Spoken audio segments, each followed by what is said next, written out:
Hello' everyone. মোক বহুতে question কৰে যে ইণ্ডিয়ান নিফটি কেনেকৈ এনালাইচিছ কৰা যায়, আৰু মই আগতে S&P 500, Dow 30, crude oil, gold, silver, bitcoin বা বেলেগ বেলেগ মোৰ এনালাইচিছ মেথড এক্সপ্লেইন কৰিছোঁ। আৰু এইবাৰ মই ইণ্ডিয়ান নিফটিৰ ওপৰত ইন ডেপথ এনালাইচিছ আপোনালোকক মই দেখুৱাম, আৰু মই ভাবোঁ এই ভিডিঅ'টো আপোনালোকে শেষলৈকে চাব আৰু যিমান পাৰে শ্বেয়াৰ কৰি দিব। এতিয়া ফাৰ্ষ্ট মই কওঁ, যিসকলে ইণ্ডিয়ান নিফটিত কাম কৰে, ইণ্ডিয়ান নিফটিত মেইনলি আমি কাম কৰোঁ যেতিয়া আমি ষ্টকত ইনভেষ্ট কৰোঁ, তেতিয়া আমি মেইনলি নিফটি চাৰ্টখন চাবলগীয়া হয় যেতিয়া ষ্টকত ইনভেষ্ট কৰোঁ। বা আপুনি যদি ফিউচাৰ কৰে বা অপশ্যন চেলিং কৰে, তেতিয়াও আপুনি নিফটি চাৰ্টখন চাবলগীয়া হয়। নিফটি চাৰ্টখন মেইন চাৰ্ট হয়। কিন্তু আজি মই মেইনলি এক্সপ্লেইন কৰিম ছুইং ট্ৰেডিঙৰ ওপৰত। আমি ছুইং ট্ৰেডিং কৰিবলৈ হ'লে কেনেকৈ ইণ্ডিয়ান নিফটি আমি ডিটেকশ্যন কৰোঁ। কাৰণ আপুনি আজি অপশ্যন চেল কৰিবলৈ হ'লে বা আপুনি ধৰক আজি বেলেগ ছেগমেণ্টত ফিউচাৰত কাম কৰিবলৈ হ'লে আপুনি এজন সাংঘাতিক এক্সপিৰিয়েঞ্চ প্লেয়াৰ হ'ব লাগিব। আৰু মই নাভাবোঁ যে কোনো এজন এক্সপিৰিয়েঞ্চ প্লেয়াৰে ইণ্ডিয়ান মাৰ্কেটত F&O ট্ৰেডিং কৰি জীৱনৰ সমস্ত ইনকাম বৰবাদ কৰিব। আৰু সেইকাৰণেই আজি মেক্সিমাম প্ৰফেশ্যনেল ট্ৰেডাৰে bitcoin, crude oil, gold, silver, global forex, global এনালাইচিছত কাম কৰে। কিন্তু ইণ্ডিয়ান মাৰ্কেটত এটাই ভাল ছেগমেণ্ট আছে, সেই ছেগমেণ্টটো হৈছে পজিশ্যন ট্ৰেডিং কৰা বা ছুইং ট্ৰেডিং কৰা বা ইনভেষ্টিং কৰা। তাৰ কাৰণে আমি কি কি মেথড এপ্লাই কৰোঁ মই এতিয়া এটা এটাকৈ দেখুৱাইছোঁ। ফাৰ্ষ্ট আমি ট্ৰেণ্ড কেপচাৰিং কৰিব লাগিব। যিহেতু আপুনি ইনভেষ্টিঙেই কৰক বা ট্ৰেডিঙেই কৰক, আমাৰ ফাৰ্ষ্ট মেজৰ প্ৰায়ৰিটি হৈছে ট্ৰেণ্ড কনফাৰ্ম কৰা। আমি ট্ৰেণ্ড কেনেকৈ কনফাৰ্ম কৰিম, তাৰ কাৰণে কিছুমান স্পেচিয়েল টেকন'লজি আমাৰ লগত আছে। এতিয়া ফাৰ্ষ্ট আৰু কেইটামান মই কথা কৈ দিওঁ ট্ৰেণ্ড কনফাৰ্ম কৰা ছিষ্টেমটো দেখুৱাৰ আগতে। ইয়াত আপোনালোকে চাব কেণ্ডেলষ্টিক চাৰ্ট, এইটো বাৰ চাৰ্ট, নেক্সট আহিলে এখন বাৰ চাৰ্ট, এইটো কালাৰ্ড বাৰ, নেক্সট ইয়াত আহিলে আপোনাৰ লাইন চাৰ্ট, ইয়াত নেক্সট আহিলে ভাৰ্টেক্স লাইন, ইয়াত নেক্সট আহিলে ষ্টেপ, ইয়াত বেলেগ বেলেগ চাৰ্ট পেটাৰ্ণ আছে চব। মাউণ্টেইন, এইটো এটা চাৰ্ট পেটাৰ্ণ হয়। বেছ লাইন, এইটো চাৰ্ট পেটাৰ্ণ, চাৰ্টৰ ছিষ্টেম হয়। হল' কেণ্ডেল, এইটো হৈছে হল' কেণ্ডেল, এইটো চাওক, এইটো একেই হয়, কেণ্ডেলৰ নিচিনা একেই হয়। নেক্সট আহিলে ভলিউম কেণ্ডেল, ইয়াত আপোনালোকৰ ভলিউমটো দেখাই থাকিব, ভলিউম কেণ্ডেল। ভলিউম কেণ্ডেলটো আমি চোৱাটো বহুত ইম্পৰ্টেণ্ট হয়। কালাৰ্ড HSC বাৰ, হাই ল' ক্ল'জ, HSC হাই ল' ক্ল'জ। নেক্সট স্কেটাৰ প্লট, এইটো চাওক। নেক্সট হিষ্টগ্ৰাম, ইয়াত কিমান চাৰ্টৰ পেটাৰ্ণ আছে চাওক। হাইকেনাচি, এটা অতি এডভান্স টেকনিক, হাইকেনাচি। কাগি, এইটো চাওক Kagi chart. Next line break, next Renko, Renko এটা বহুত ইম্পৰ্টেণ্ট মেথড হয়। ৰেঞ্জ বাৰ, ৰেঞ্জ বাৰ এইটো। নেক্সট আহিলে last point and figure. Point and ফিগাৰটো জেনেৰেলি আমি ইণ্ডিয়াত এপ্লাই নকৰোঁ, আৰু এইটো বহুত আউটডেটেড মেথড হয় পইণ্ট এণ্ড ফিগাৰটো। যেনেকৈ লাইন চাৰ্টটো বহুত আউটডেটেড ফিগাৰ, কিন্তু পৰীক্ষাত দিবলৈ হ'লে কিছুমান এক্সামিনেশ্যনত আপোনাৰ পইণ্ট এণ্ড ফিগাৰটো দৰকাৰ হয়। এইটো প্ৰাইচ বেছ বস্তু হয় পইণ্ট এণ্ড ফিগাৰটো।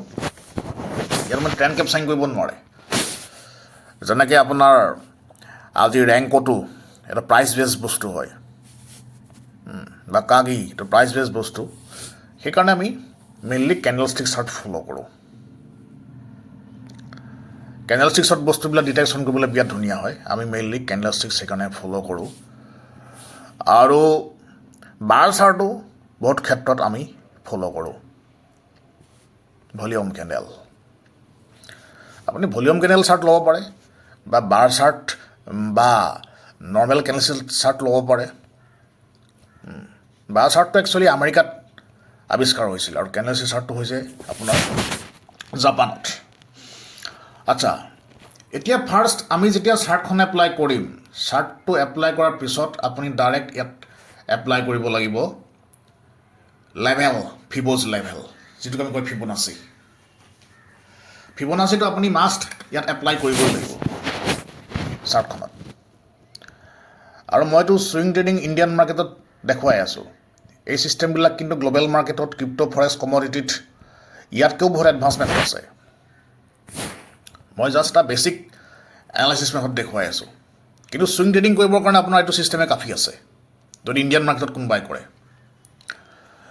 আপুনি যেতিয়া চাৰ্টখন চালে ফাৰ্ষ্টত আমি ডাউ 30 ট্ৰেক কৰিব লাগিব, আৰু ডাউ 30 কেনেকৈ ট্ৰেক কৰে তাৰ ওপৰত মোৰ ভিডিঅ' আছে, আৰু যদি কাৰোবাক লাগে মোক ক'ব, মই নতুনকৈ আৰু ভিডিঅ' মই কৰিম ডাউ 30 কেনেকৈ ট্ৰেক কৰে। কিন্তু উইদাউট ডাউ 30 ট্ৰেকিং আপুনি ইণ্ডিয়ান মাৰ্কেটত কাম কেতিয়াও কৰিব নোৱাৰে। এইটো এটা অসম্ভৱ কথা এটা, ডাউ 30 ট্ৰেক কৰিবই লাগিব।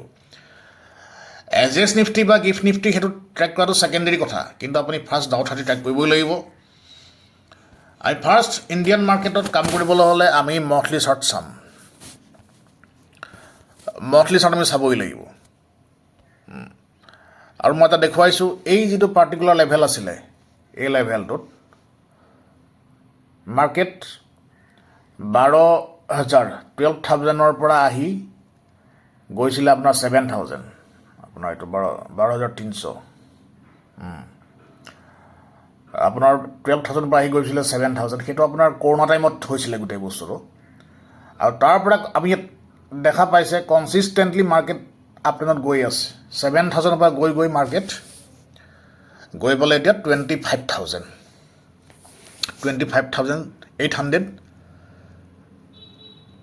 আপোনাৰ 59 এতিয়া চলি আছে। 25,859 গৈ পালে। কিন্তু কথাটো হৈছে কি, আপুনি সেই পাৰ্টিকুলাৰ জোনটোত কেনেকৈ গম পাব যে ইন ফিউচাৰ মাৰ্কেটটো ওপৰত যাব। আমি টেকনিকেল প্লেয়াৰবিলাকে ইন ফিউচাৰ মাৰ্কেটটো ক'ত যাওঁ সেইটো ট্ৰেক কৰোঁ।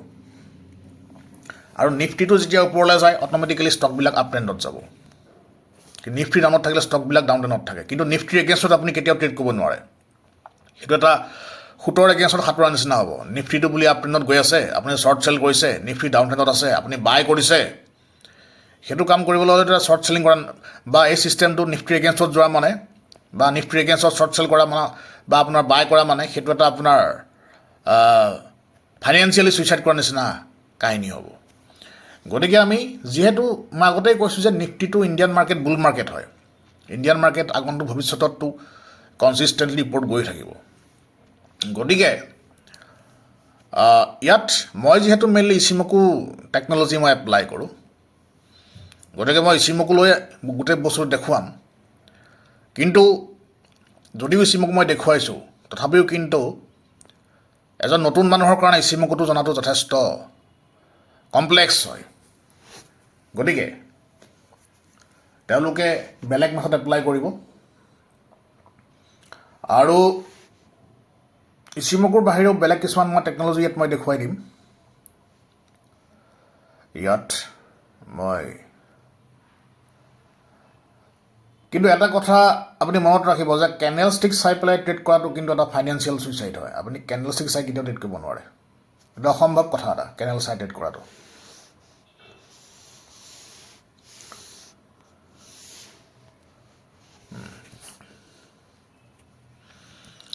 আপুনি ইয়াত দেখা পাইছে, ইয়াত যিটো পৰ্চনত পৰা মাৰ্কেট ডাউনত আহিছিলে, এগেইন ক্লাউডত বাউন্স কৰি মাৰ্কেটটো ওপৰলৈ গুচি গ'ল। এই লেভেলটোত মাৰ্কেট ডাউনত আহিছিলে। এই যিটো ক্লাউড আছে, মই মন্থলি চাৰ্ট লৈছোঁ, এই ক্লাউডত বাউন্স কৰি ক্লাউডত আহিব পৰা নাই, বাউন্স কৰি মাৰ্কেট এগেইন আপ ট্ৰেণ্ডত গুচি গ'ল কনচিষ্টেণ্টলি গৈয়ে আছে। আৰু ইণ্ডিয়ান মাৰ্কেট এতিয়া মেজৰ ট্ৰেণ্ড আপত আছে। মেজৰ ট্ৰেণ্ড ঘপককৈ ব্ৰেক কৰি নাযায়। মেজৰ ট্ৰেণ্ড আপতে আছে ইণ্ডিয়ান মাৰ্কেট। হয়, সৰু সুৰা ট্ৰেণ্ড ব্ৰেক কৰিব পাৰে, আজি 2 মাহ 3 মাহ 4 মাহ ধৰক ব্ৰেক কৰিব পাৰে, কিন্তু মেজৰ ট্ৰেণ্ডটো আপতে আছে। কিন্তু হ'লেও এইটো কিন্তু বাই কৰা টাইম নহয়। আপুনি যেতিয়া বাই কৰা টাইম কেতিয়া আছিল? এতিয়া বহুতে সোধে যে ষ্টক বাই কৰোঁ নেকি? এতিয়া ষ্টকত আপুনি বাই কৰি তেনেকৈ প্ৰফিট কৰিব নোৱাৰে লং টাৰ্মত। ষ্টক বাই কৰা এটা টাইম থাকে। টাইমটো আছিলে এই তেতিয়াই কৰোণা টাইমৰ পিছত। তেতিয়া যদি কোনোবা বাই কৰিছিলে তেতিয়াহ'লে বহুত প্ৰফিট হ'লহেঁতেন। কিন্তু এই মুহূৰ্তত আপুনি লং টাৰ্ম ইনভেষ্টিং কৰিবৰ কাৰণে কোনো ষ্টকত বাই কৰা এতিয়ালৈকে নিফটিত মেইনলি নিফটি বেছ ষ্টকত বাই কৰা টাইম হোৱা নাই কিন্তু এইটো বাই কৰিবলৈ হ'লে মাৰ্কেটটো ডাউনত আহিব লাগিব ডাউনত আহি এগেইন আপ ট্ৰেণ্ডত ট্ৰেক ল'ব লাগিব সেইকাৰণে ইনভেষ্টৰবিলাকে আজি ফাইনেন্সিয়েল মাৰ্কেটত ট্ৰেড কৰাৰ কাৰণে আজি বছৰ ধৰি ৰৈ থাকে ট্ৰেডাৰবিলাকে আমি ৱেইট কৰোঁ 2 দিন 3 দিন 4 দিন এসপ্তাহ আমি ৱেইট কৰোঁ ছিগনেল পাবৰ কাৰণে কিন্তু ইনভেষ্টৰবিলাকে আজি বছৰ ধৰি ৰৈ থাকে মাৰ্কেটত এণ্ট্ৰি কৰিবৰ কাৰণে আজি ৱাৰেন বাফেটে ধৰক বছৰেকত এবাৰ বা দুবাৰহে তেওঁ এণ্ট্ৰি কৰে কেতিয়াবা 2-3 বছৰৰ মূৰতহে এবাৰ এণ্ট্ৰি কৰে গতিকে সেইটো এটা এতিয়া নেক্সট আপুনি যদি ইয়াত উইকলি ডিটেকশ্যন চায় উইকলি ডিটেকশ্যন চালে ইয়াত আপুনি 2-4টা সৰু সুৰা ছিগনেল পাব আপুনি মেজৰ ছিগনেল ডিটেক্ট হৈছিলে নিফটিত আপোনাৰ 11,000ত মেজৰ ছিগনেল ডিটেক্ট হৈছিলে উইকলি চাৰ্টত 11,000 মেজৰ ছিগনেল ডিটেক্ট হৈছিলে নেক্সট আপোনাৰ উইকলি ছিগনেল ডিটেক্ট হৈছিলে 16,000ত ডিটেক্ট হৈছিলে উইকলি ছিগনেল নিফটি যেতিয়া 16,000 আছিলে নেক্সট আপোনাৰ আমি যিহেতু বাই পইণ্টত চাম আমি শ্বৰ্ট চেলিং পইণ্টত নাচাওঁ যিহেতু ছুইং ট্ৰেডিং বা পজিশ্যন ট্ৰেডিং হয় নেক্সট 18,000ত ছিগনেল ডিটেক্ট হৈছে নেক্সট ডিটেক্ট হৈছিলে আপোনাৰ 19,000ত নেক্সট ডিটেক্ট হৈছে আপোনাৰ 23,000ত আৰু এই মুহূৰ্তত কোনো ছিগনেল ডিটেক্ট হোৱা নাই আৰু নিফটি ছেম লেভেলতে ঘূৰি আছে এতিয়া এই যিবিলাক ছিগনেলৰ কথা মই কৈছোঁ এই ছিগনেলটো মই আজি ইচিমকো চাই পেলাই কৰিছোঁ বা বহুতে মুভিং এভাৰেজ চাই বা বহুতে এলিগেটৰ চাই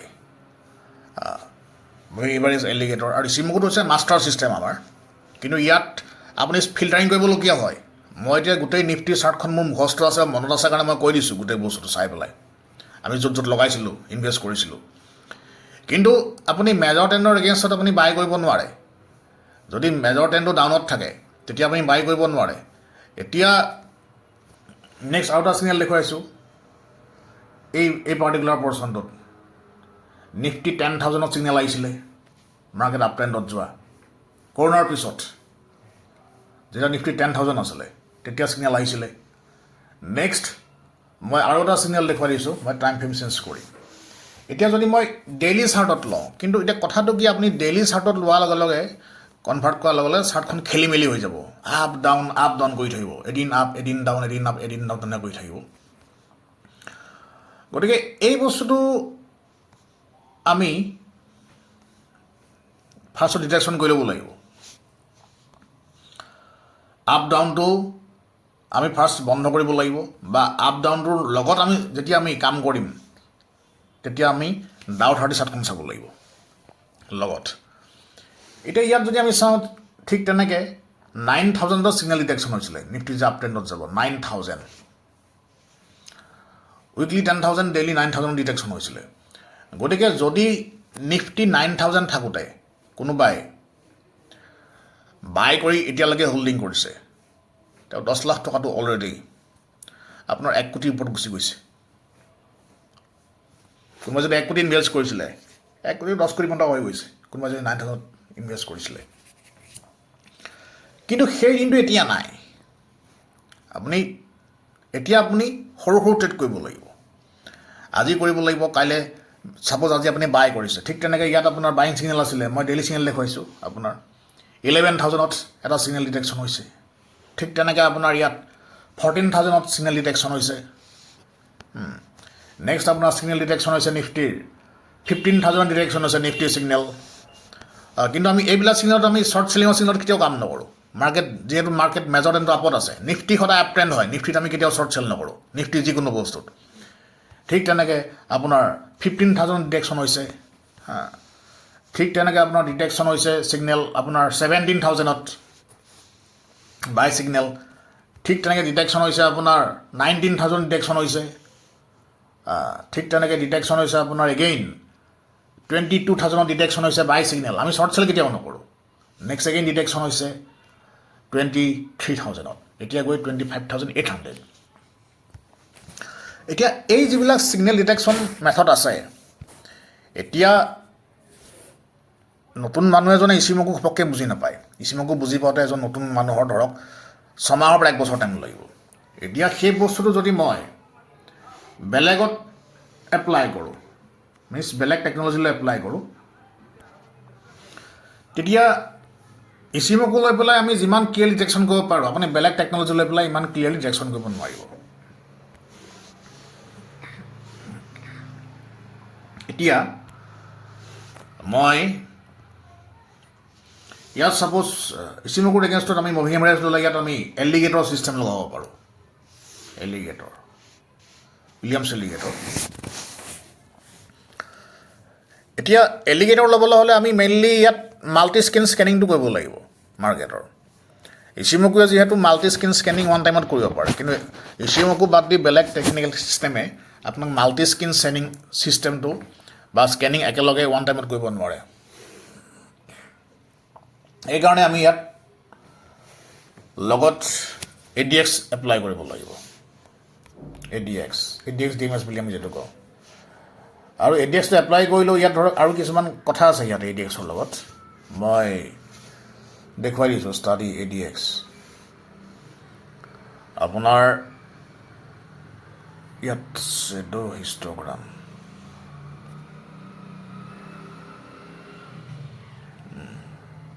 হিষ্টগ্ৰামটো আমাক নালাগে, ডাইৰেক্ট শ্বেডো ডন। এতিয়া আমি ইয়াত যদি ADX চাওঁ, আপুনি এলিগেটৰ যেতিয়া ডিটেকশ্যন হৈছে তাৰ লগত আমাৰ ADX কনফাৰ্মেশ্যন কৰিব লাগিব। ইচিমকুত যেনেকৈ মই ডাইৰেক্টলি চাই পেলাই মই কৈ দিছিলোঁ এই পইণ্টত মাৰ্কেট ওপৰলৈ গৈছে, ইয়াত ডাউনত আহিছে। আপুনি বেলেগ টেকন'লজি এপ্লাই কৰিলে কিন্তু সেই বস্তুটো আপুনি বেলেগ ইণ্ডিকেটৰ্ছৰ লগত ইটোৰ লগত সিটো কম্বাইন কৰিব লাগিব, তেতিয়াহে আপুনি গম পাব। এই একেই মেথড ইয়াত ডিটেকশ্যন হৈছে এই পাৰ্টিকুলাৰ পৰ্চনটোত আপোনাৰ 17,300 মাৰ্কেট আপ ট্ৰেণ্ডত দেখাইছে গৈছে। আপোনাৰ টেকনিকেল ছিষ্টেম ৱাইজ কিছুমান বস্তু বেলেগ বেলেগ দেখায়, ঠিক তেনেকৈ আপোনাৰ ধৰক 23,000 মাৰ্কেট আপ ট্ৰেণ্ডত গৈছে। এতিয়া কুৱেশ্যনটো হৈছে আপুনি বাই কিয় কৰিব? ইণ্ডিকেটৰ্ছবিলাকে ইণ্ডিয়ান মাৰ্কেটত আপুনি যদি শ্বৰ্ট চেল কৰে তেতিয়া আপুনি কিছুমান ফেক ছিগনেল ডিটেকশ্যন হয়। কাৰণ মেইন কথাটো হৈছে যে যিকোনো টেকনিকেল ছিষ্টেমে বুল মাৰ্কেটত আপ ট্ৰেণ্ডতহে কাম কৰিব। যদি মাৰ্কেটটো আপ ট্ৰেণ্ড আছে, এতিয়া মাৰ্কেটটো আপ ট্ৰেণ্ড আছে ডাউন ট্ৰেণ্ড আছে সেইটো আপুনি জনাটো কম্পালচৰি। মাৰ্কেটটো ফাৰ্ষ্ট আমি যেতিয়া মাৰ্কেটত ছুইং ট্ৰেডিং কৰোঁ বা ইনভেষ্টিং কৰোঁ, মেজৰ মাৰ্কেটটো আপ ট্ৰেণ্ডত আছে নে ডাউন ট্ৰেণ্ডত আছে সেইটো জনাটো কম্পালচৰি। আপুনি যদি মেজৰ মাৰ্কেটটো আপ ট্ৰেণ্ড বা ডাউন ট্ৰেণ্ড সেইটো আপুনি কনফাৰ্ম কৰিব নোৱাৰে, তেতিয়া আপুনি বেলেগ টেকনিকেল ছিষ্টেমেই হওক বা আপোনাৰ ফাণ্ডামেণ্টেল ছিষ্টেম হওক একোৱেই কাম নকৰে। আপুনি মেজৰ মাৰ্কেটটো ডিটেকশ্যন কৰিব পাৰিবই লাগিব। মেজৰ মাৰ্কেট ডিটেকশ্যনটো বহুত এচেঞ্চিয়েল বস্তু হয়। গতিকে আপুনি মেজৰ মাৰ্কেটটো যদি ডিটেকশ্যন কৰিব যে মেজৰ মাৰ্কেট আপ ট্ৰেণ্ডত আছে, লগত US মাৰ্কেট ডিটেকশ্যন কৰাটো বহুত দৰকাৰী হয়, তেতিয়া আপোনাৰ টেকনিকেল ছিষ্টেম কেতিয়াও ফেইল নহয়। কিন্তু ইয়াত চাওক কেণ্ডেল ষ্টিক্সো চাওক, এবাৰ ৰেড এটা আহিছে, এবাৰ গ্ৰীণ আহিছে, এবাৰ ৰেড এবাৰ গ্ৰীণ সেনেকৈ আহি আছে গোটেই বস্তুটো। গতিকে কেণ্ডেল ষ্টিক্সটো এটা বেলেগ বস্তু, সেইটো আপুনি ধৰক আজি ডজি আমাৰ হেঙিং মানে সেইবিলাক এটা শ্বৰ্ট টাৰ্মৰ কাৰণে আপুনি ধৰক যদি ট্ৰেণ্ডত থাকে তেতিয়াহে বস্তুটোৱে কাম কৰিব। ট্ৰেণ্ডৰ এগেইনষ্টত আপোনাৰ কেণ্ডেলষ্টিক্সে কাম নকৰে। আজি যদি এলিগেটৰৰ মাজত কেণ্ডেল ষ্টিক্সটো সোমাই থাকে সেইটো আপোনাৰ ৰেঞ্জ বাউণ্ড মাৰ্কেট বুলি ধৰা যায়। ঠিক তেনেকৈ ADX যদি 25ৰ তলত থাকে, সেইটো ADX লাইনটো যদি 25ৰ তলত থাকে সেইটো এটা ৰেঞ্জ বাউণ্ড মাৰ্কেট বা নন ট্ৰেণ্ডিং মাৰ্কেট বুলি ধৰা যায়। ঠিক তেনেকৈ অসমৰ যদি আমাৰ যিটো আমাৰ ছিষ্টেম আছে 534 যদি গ্ৰীণ ডিটেকশ্যন নহয় বা অসমৰ শ্লোৰ জেনেৰেলি আমি ইণ্টাৰনেল ষ্ট্ৰেংথ ডিটেকশ্যনৰ কাৰণে লওঁ, তেতিয়া আপোনাৰ সেইটো মেজৰ মাৰ্কেট মুভমেণ্টটো আপুনি তেনেকৈ ক'ব নোৱাৰে। কিন্তু নিফটিটো যিহেতু বুল মাৰ্কেট হয়, আপুনি যদি ছিগনেল এটাও ছিগনেল আপুনি চিনি পায় তেতিয়াও আপোনাৰ ধৰক ইণ্ডিয়ান মাৰ্কেটত কাম কৰি এক টকাও লছ নহয়। মই আকৌ কৈছোঁ টেকনিকেল এনালাইচিছ যদি হাজাৰ হাজাৰ ছিগনেল আছে, ইচিমকুটোক আমি মাষ্টাৰ্ছ ছিষ্টেম বুলি কওঁ টেকনিকেল ট্ৰেডিঙৰ, one in all technical analysis method. সেইটো একচুৱেলি ইণ্ডিকেটৰ্ছ বুলি নকয়, আপোনাৰ all in one technical analysis method বুলি কোৱা যায়, কিন্তু বাকীবিলাকৰ ইণ্ডিকেটৰ্ছ বুলি কোৱা হয়। আৰু ADXটোক কয় আপোনাৰ ট্ৰেণ্ড স্কেনিং মেথড বুলি কোৱা হয়, ট্ৰেণ্ড ফিল্টাৰিং মেথড। যিকোনো এটা মাৰ্কেট ট্ৰেণ্ডটো আপোনাৰ মাৰ্কেটটো ট্ৰেণ্ডিং ফেজত আছেনে নাই সেইটো চাবৰ কাৰণে আমি ADXটো এপ্লাই কৰোঁ। কিন্তু ইণ্ডিয়ান নিফটি যিহেতু আপ ট্ৰেণ্ডৰ মাৰ্কেট হয়, এতিয়া যদি মাৰ্কেট ডাউন ট্ৰেণ্ডত আহে, এতিয়া মই ডাবল টপ এটা পেটাৰ্ণ দেখা পাইছোঁ নিফটিত উইকলি চাৰ্টত ডাবল টপ। গতিকে ডাউনত আহিব পাৰে, কিন্তু ডাউনত আহি যদি আকৌ মাৰ্কেটটো ৰিভাৰ্চ হয় তেতিয়া আমি তাতে বাই কৰিম যদি ছিগনেল থাকে, কিন্তু ছিগনেল নাথাকিলে আমি কিন্তু বাই নকৰোঁ, সেইটো এটা কথা। আৰু আপুনি ট্ৰেডিঙে কৰক বা ইনভেষ্টিঙে কৰক, আজিৰ সময়ত আপোনাৰ মেইন কেলকুলেশ্যনটো হৈছে ছিগনেল কনফাৰ্মেশ্যন। আপুনি উইদাউট ছিগনেল কনফাৰ্মেশ্যন ফাইনেন্সিয়েল মাৰ্কেটত কেতিয়াও ছাকচেছ হ'ব নোৱাৰে।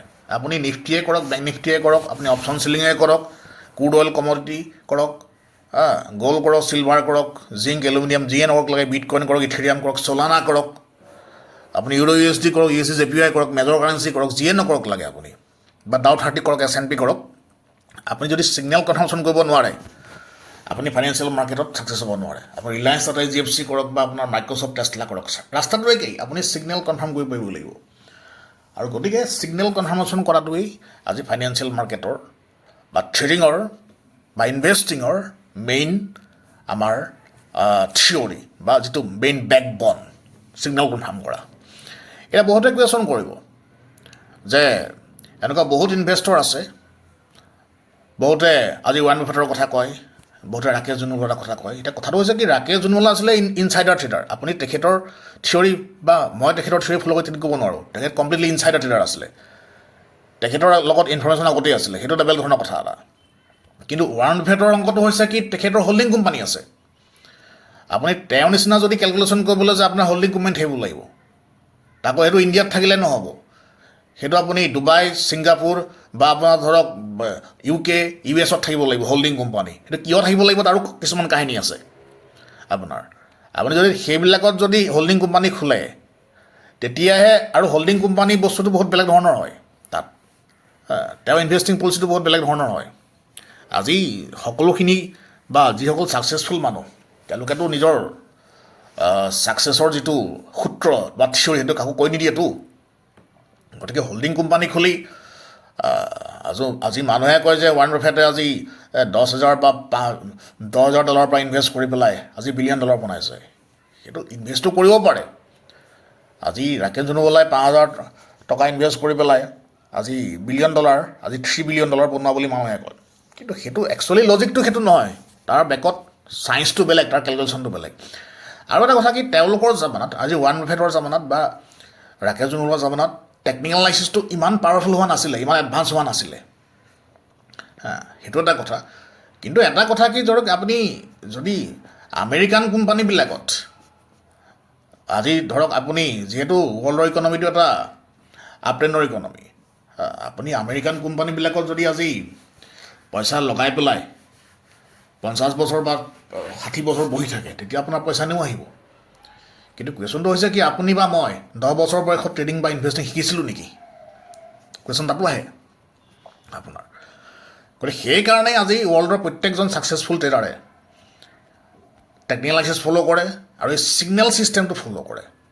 আৰু আজিৰ সময়ত ট্ৰেডিং ছাকচেছ হোৱা, আজি যিমান মানুহ ছাকচেছ হৈছে মাৰ্কেটত, আজি ক্ৰিপ্ট'কাৰেঞ্চিৰ মাইকেল চেলৰ হওক বা আপোনাৰ CZ হওক বাইডেন্সৰ, বা যিমান ট্ৰেডাৰ ছাকচেছ হৈছে, বা ৰেফ উইনি হওক, জাপানীজ ট্ৰেডাৰ কেই হওক, যিবিলাক মানুহে আজি $multi-billion ট্ৰেডিং কৰি ইনকাম কৰে বা $million ইনকাম কৰে, বা যিমান হেজ ফাণ্ড কোম্পানী আছে, সকলোখিনি মানুহে আজি, বা আমাৰ জৰ্জ চৰ্জ হওক, জৰ্জ চৰ্জ অৱশ্যে বহুত পুৰণা মানুহ ফাইনেন্সিয়েল ট্ৰেডিঙৰ, তেখেতে তেতিয়া টেকনিকেল এনালাইচিছ এপ্লাই কৰিছিলে।